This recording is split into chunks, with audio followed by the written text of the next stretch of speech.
Storytime with the Princess. Today we're going to be reading from 5-Minute Frozen Stories, and the story is called Childhood Times. It was a beautiful day in the little kingdom of Arendelle. King Ednar and Queen Aduna proudly stood in the castle courtyard. The Baron and Baroness of Snoob had just arrived for a visit. If all went well, Arendelle would have a new partner in trade by the end of the day. Upstairs, Elsa and I stared in disbelief at our breakfast. "We get chocolate just because there are some fancy visitors?" I asked. "I suppose we could refuse to eat it," Elsa teased. "No!" I chomped on my chocolate croissant.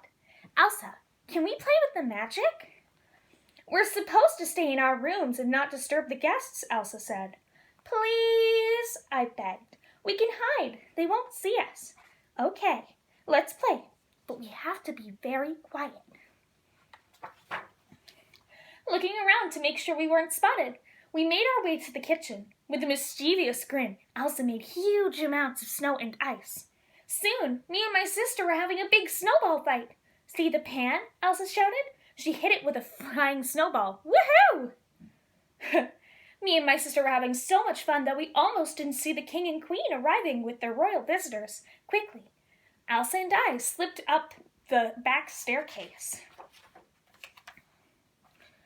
When my mother and father entered the kitchen, they were surprised to see all of the ice. But the royal visitors thought the snowballs were wonderful. "Oh my, this is just what we need on a warm summer day," exclaimed the Baron. "You must try it, my dear." Harumph! The Baroness stared at her bowl of ice. "Ah, yes," the king chuckled. "Ice is Arendelle's #1 form of trade. Indeed, we harvest lots of ice from the lakes and take it up from the mountains," the queen added. As my mother and father spoke with their guests, Elsa and I played in the ballroom.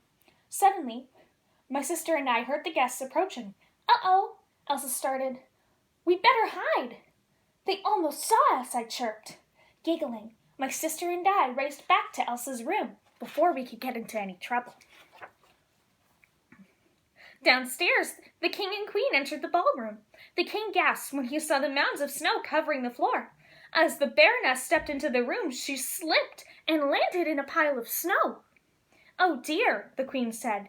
She and my father rushed to help.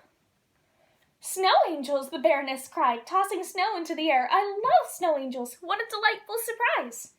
"I say," the Baron chuckled, "the kingdom of Arendelle stops at nothing to please its visitors." After the visitors had gone to their guest rooms for the evening, the king and queen went to check on me and my sister. They found me and Elsa asleep in Elsa's room. We were sleeping really soundly. As my mother and father turned away, a small smile appeared on my face. As soon as we were alone, I popped upright. "Elsa, do you want to play?" I asked. "Anna, we can't. We're already going to be in a lot of trouble tomorrow," Elsa said. I flopped back onto the pillow and sighed. Still, it was so worth it. And then we giggled together.